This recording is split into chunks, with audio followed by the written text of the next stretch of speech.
Kachika, and now you're listening to the first episode of Love Talks!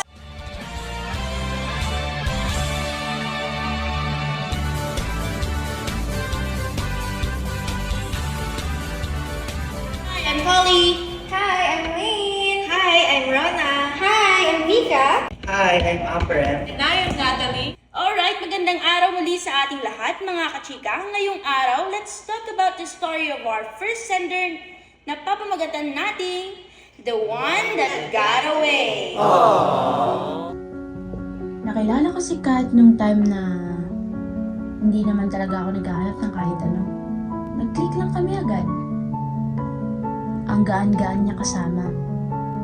Ang bilis ko nasanay sa presence niya. Naging comfortable kami sa isa't isa na para bang taon na kaming magkakilala. Hindi buwan ha. Nakilala ko siya dahil sa isang friend na nag-invite sa akin na mag-hangout kasama yung circle niya. Mga ilang buwan after naming magkakilala, nag-graduate ako ng high school. Naging magkaibigan kami for about 8 months bago may nangyari na seryoso. Tapos isang araw, bigla na lang naging physically intimate kami sa isa't isa. Nung una, okay lang naman sa akin kapag niyayakap niya ako randomly. Naging thing na nga namin yun eh. Parang habit ba? Na every time na maghihiwalay kami, at kapag may pinagdadaanan siya, kapag stress siya, hinahawakan niya yung mga kamay ko ng mahigpit. Parang ayaw niyang maging mag-isa. Kaya nagstay lang ako sa tabi niya. Bago ko pala malaman, 1 taon na palang nakalipas. Mas naging close na kaming dalawa. Lahat ng ginagawa namin, tuloy-tuloy lang. Nag-start kaming mag-cuddle, natutulog sa tabi ng isa't isa na parang wala lang. Pero at some point, nag-start ako magtanong, okay lang ba to? Kasi sa idea ko, hindi naman dapat ganito ka-close ang magkaibigan. At wala pa akong nagiging kaibigan na tulad niya. Tapos, bigla niyang nilagpasan yung invisible line na yun. Hindi na kami just friends lang. Nag-start kami gumawa ng mga bagay na parang more than comfort o affection. Yung totoong intimacy ba? At bago may nangyari sa amin, tinanong ko naman siya, okay lang ba sa'yo? Walang hesitation, sinabi niya sa akin lahat ng nararamdaman niya nung mga moment na yon. At ibinigay ko sa kanya ang buong sarili ko. Ginawa namin lahat ng ginagawa ng mag-couple. Pero ang weird lang, wala pa rin clear labels. Walang words, walang promises. At nung gawin yun, mas naging close pa kami. Umasta kami na parang mag-couple na nakatira sa isang bahay. Pero wala pa rin label.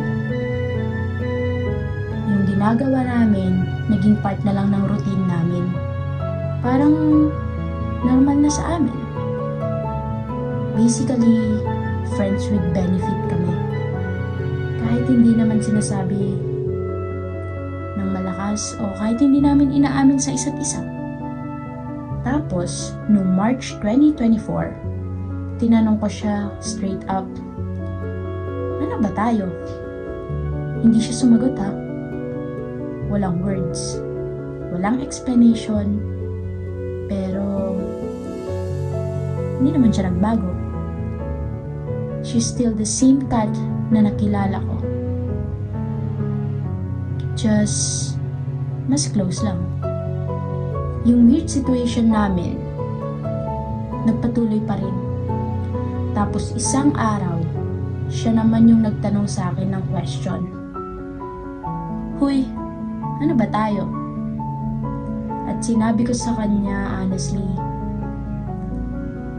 kung ano yung gusto mong maging tayo, willing akong maging yun. Nag-open up siya. Sinabi niya sa akin na hindi siya sure sa amin. Pero ayaw niya raw na mawala ako.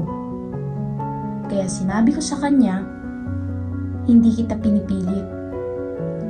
Take your time lang. Figure it out. Maghihintay ako. Tapos isang araw, nagising ako sa isang mensahe galing sa kanya. STOP. Stop. Yun lang. Itigil lahat ng ginawa namin, lahat ng naging kami. Yun, parang wala lang. After nun, hindi na kami nagkita ulit. Pinuntahan ko siya sa bahay nila, kaso wala na siya. Isang buwan ang nakalipas, walang contact, walang update. Tapos, nalaman ko na lang umalis na pala siya ng bansa. Wala man lang goodbye, walang explanation, walang closure. Boom. Nag-disappear lang siya. At naiwan ako sa lahat ng pinagsamahan namin. Lahat ng closeness na yon, yung mga music, yung mga comics, yung mga animes, yung mga movies na pinanood namin together habang nakahiga sa bed niya, yung mga novels na ginawa ko para sa kanya, at idagdag mo pa lahat ng works ko na dedicated sa kanya, na hindi naman pala sure sa akin. Lahat ng binili ko para sa kanya, lahat ng moments na yon, lahat ng habits na yon na parang normal lang. Wala na. Naramdaman ko na iniwan ako. Completely. Like totally. At yun na yun.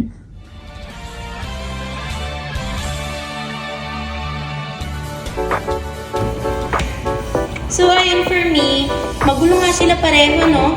Yeah. Some point. Exactly. For me lang yung idea ng story nila, talagang literal na the one that got away siya. True. Pero sa tingin niyo ba, may kasalanan yung lalaki doon? Sino ba yung lalaki doon? Yung lalaki ba yung nag-send sa atin ng kwento? Yeah, POV niya yan. Hindi sure. Hindi Wala natin siyang- matutukoy kasi walang specific pronouns. Diba? Tsaka sa POV niya kasi, I gave her my whole self. Pero feeling ko lalaki Pero siya. they did the, feeling ko lalaki siya kasi they did the couple. Bakit hindi ba pwedeng gawin yun ng dalawang babae? Isipin na lang natin na dalawa silang individual Oo. regardless of their genders. Pero sino sa tingin niyo yung mas F yung ano yun? I think yung sender. They say na hindi lahat ng nangiiwan, hindi nasasaktan. Yeah, I'm the living proof.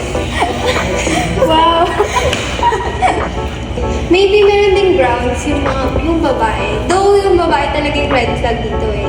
Kasi in the first place, gusto niya lang yung attachment niya kay sender. Gusto niya lang kasama niya palagi, ginagawa yung ganito. Pero hindi niya mabigyan ng label. Though tinanong nga siya ni sender kung ano ba talaga sila. And nung tinanong niya yung pabalik kay sender, that just signifies the fact na wala talaga siyang plano para sa kanilang dalawa. She just go with the flow, which is sobrang red flag. And siguro, umalis siya kasi yung guilt, baka hindi niya na maano yung guilt sa sarili niya, sa pinaggagawa niya. Baka naman mag-meet sila sa right time na sinasabi nila. Right, Pero right. feeling ko yung mas dehado dyan yung babae. Kasi, The one na umalis. oo, kasi babae siya eh. May mawawala sa kanya kung nag-click yung mga ginawa nila. Kasi yung lalaki, parang nasasaktan siya talaga. Kasi mahihirap yung pagkatao niya. Pero yung babae, na hinayaan niya magstay siya sa walang label. Tapos, binigay niya rin yung sarili niya. Parang, Or what if naghihintayan lang sila? Sisingit ko lang, dapat kasi huwag tayong agad-agad or basta-basta na-attach sa isang tao. Dapat kilalanin muna natin sila, hindi lang kung ano yung hilig, kung anong gusto, favorite color, etc. Dapat alam din natin kung ano yung, kung paano sila makitungo sa atin, kung paano sila mag-handle ng emotions, mga ganyan. Kasi once na na-attach tayo, doon na pumapasok yung mga temptations, mga expectations, at minsan mga illusions. Wow! Tulad ng nangyari sa sinabi ni Lisa. Oh, may point naman siya. Pero ito nga ang tanong ko sa inyo guys, kailangan ba talaga na magkaroon ng label ang dalawang taong, alam niyo yun, may intimate connection? Oh, yes! Yes, or commitment Talaga? Makatakot talaga sila sa commitment. Though meron yung mga taong takot sa commitment, gusto na Ano ba kasi ang label na yan? Bakit kailangan ng label na yan? No, kasi ang label, parang foundation siya ng relationship. Parang siya yung nagsisil ng relationship ng mga tao eh. There are so many what ifs kasi eh. What if kinikip niya ako na kami lang, pero hindi niya alam, hindi alam ng public. So, may tendency na pwede pa rin siyang lapitan ng iba. May tendency rin na mag-cheat siya. May tendency rin na Tsaka walang assurance kung Oo. kailan kayo, hanggang kailan kayo. hanggang kailan kayo So, you're saying that it's all about contentment and assurance. No! Marami pang aspect. Madami pa aspects. Kasi for me lang guys, ang love kasi sobrang complex niyan. Yeah. Kagaya nga ng sabi nila, ang love, hindi lang naman para sa dalawang taong merong intimate connection. Comes in many forms. Yeah, it comes in many form. Pero dito sa kwento natin, yung label, hindi siguro talaga ganon kabilis nating ma-identify. Kasi nga, kinikilala pa lang natin yung isa't isa. Pero sa situation kasi nila, marami na silang nagawa na dapat nagagawa ng dalawang tao na, yes, couples, kung tawagin. So, ayun, ang advice ko lang sa kanila, kung mapunta man sila sa sitwasyon o posisyong hindi nila maintindihan kung ano ba sila nung taong nakakausap nila, mas maganda kung meron sa kanilang dalawang mag-i-initiate na magsabi at mag-voice out nang hindi lang puro tanong. Kasi walang mangyayari kung magkakaroon tayo ng tanong sa isa't isa na hindi rin naman masasagot. Paano kung parang sila walang courage? Isipin na lang natin in another universe. Magkaroon ng courage yung isa. Pero good thing rin na in-stop nila. Oo. Yes, good thing din At the end of the talaga. day, kung pinagpatuloy nila yan, sila lang din mapabago. Sabi nga nila, di ba? Sobrang toxic nung ganyang klaseng string. Meron kasi silang string relationship eh. May string connection, pero wala yung totoong essence ng love. Which is napaka-complicated. Yung mga... Baka naman puppy love to ha. Baka ka-age love. Puppy love? Baka ano, baka ka-age natin. Hoy, kasi nga naman, we're living in a very, very, very, na generation. Marami nang alam ang mga kabataan ngayon, like us. Ano ba? Isipin na lang natin na adult sila for the sake of this program. Ayun, ang masasabi ko lang sa mga chika is take care of yourself, your heart, your soul, and especially your body. Kasi sobrang sacred yan. Huwag nating ibigay ng basta-basta sa isang taong akala natin siya na talaga. Tsaka pag iniwan na, move on na. Tsaka let's just Ganun ba? parang relate na relate. Let's just say na kaedad natin sila. Sa edad natin na to, madami pa tayong pagdadaan. Yes. Hindi natin masasabi na permanent death na. Let's live our life to the fullest. Yes. Uy! Parang ganun. Okay, and lastly, huwag natin sasayangin yung sarili natin sa tao hindi naman sigurado sa atin. Marunong dapat tayong pumili. At marunong dapat tayong tumanggap ng katotohanan. Tama! So guys, kung meron kayong mga opinion sa napag-usapan nating story ngayon, Please drop below. Comment down below. Drop below? Don't drop below. Drop below?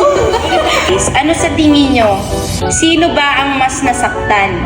Yung nang iwan o iniwan? Sa akin, Hindi ka nakasali doon. Yung mga listeners. Okay guys, see you on the next episode ng